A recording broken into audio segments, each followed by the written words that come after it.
तो मैंने भरतपुर का जिक्र कर दिया। तो इसका मतलब मुख्यमंत्री जी मेरी बात मानते हैं। अगले ही दिन भरतपुर पहुंच गए और 5-6 घंटे लंबी मैराथन मीटिंग ली। अधिकारियों को डांट भी लगाई, अच्छी बात है। लेकिन अगले ही दिन यहां पे भरतपुर के सदस्य के खिलाफ ही विशेषाधिकार हनन का प्रस्ताव आ गया। ये आपकी कार्यप्रणाली का नमूना है कि किस प्रकार से आपकी सरकार जो है काम कर रही है।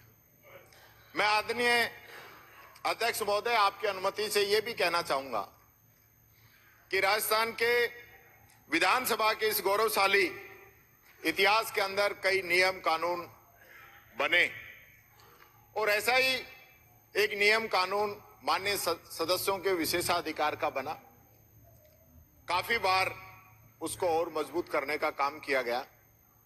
लेकिन अध्यक्ष महोदय, आज आपके इस आसन पे विराजते हुए माननीय सदस्यों के अधिकारों का जो हनन हो रहा है, जो कानून बना हुआ है कि जो उद्घाटन होंगे, शिलान्यास होंगे, उसमें लोकल एमएलए का नाम होगा, उसको बुलाया जाएगा।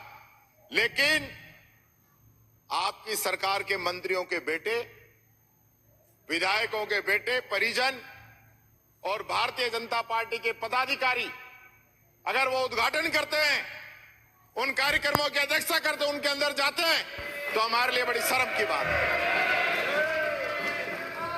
ये आप हमारा अपमान नहीं कर रहे हो, ये बाबा साहब अंबेडकर के बनाए हुए संविधान का अपमान कर रहे हो कि यहां जो नियम बन गया उसको आप पालना नहीं करा रहे। और अगर आपने तय कर रखा है तो आपका बहुमत है। मैं आपसे यह अनुरोध करता हूं, आप उस आदेश को पारित करा के कैंसिल करा दीजिए। कोई जरूरत नहीं हमारा नाम आए नहीं आए। पर जिन लोगों को जनता ने नकार दिया, जिनको हरा दिया, जिनको घर बैठा दिया, उनको आप उनके पूछ के आप सड़कें दे रहे, उनसे उद्घाटन करा रहे। ये जो मान्य सदस्यों का अधिकार है, उसके साथ आप ये दोहरा व्यवहार कर रहे हैं। मैं माननीय मुख्यमंत्री जी आपसे कहना चाहूंगा, ये परंपरा रही है इस सदन की, कोई सदस्य किसी भी पार्टी का हो, हम तो 66 ही हैं, बाकी तो आप सब लोग ही हो, तो हम 66 अगर इस नियमों का पालन कराने में हमारा नाम आ जाएगा तो आपको कहां दिक्कत है? आपका तो आएगा ही आएगा। तो इस चीज का आपको ध्यान रखने की जरूरत है। और जो नियम पिछले बने थे उसमें तत्कालीन जनता कह रही है। माननीय अध्यक्ष महोदय, आरएसएस के इशारे पे कई नियम बदले गए।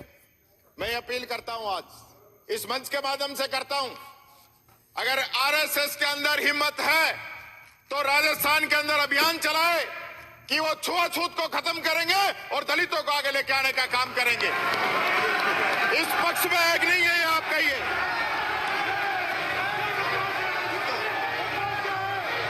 अच्छी बात है अगर तो दलितों के पक्ष में नहीं हो,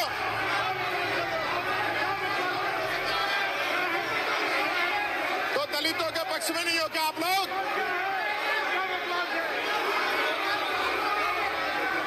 मुझे खुशी होती आप सब लोगों का समर्थन मुझे मिलता। आप संगठन का नाम सोच समझ के ले, नहीं तो मेरे को याद हटाना पड़ेगा। मुझे खुशी होती कि आप सब लोग समर्थन करते कि इस देश के संविधान में छुआछूत को मिटाने का प्रावधान किया गया है, तो हम उसके अंदर सहयोग करेंगे। आप सब खड़े होते तो मुझे खुशी होती।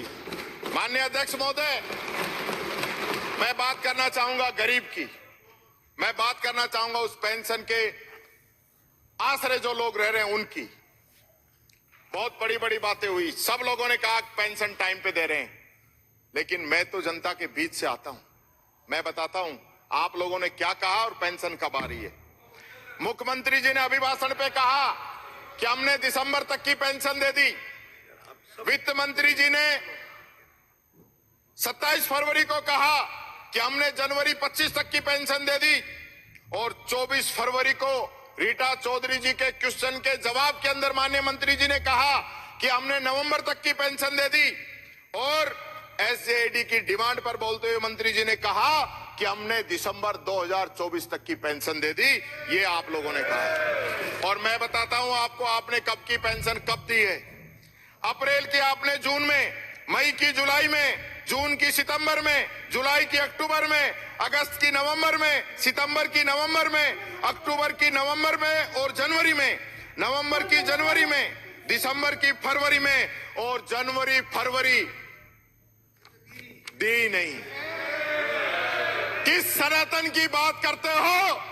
दीपावली पर आपने पेंशन नहीं दी, और आज होली का त्योहार है, होली पे आपने पेंशन नहीं दी। मुख्यमंत्री जी, मुझे इस चीज का दुख है।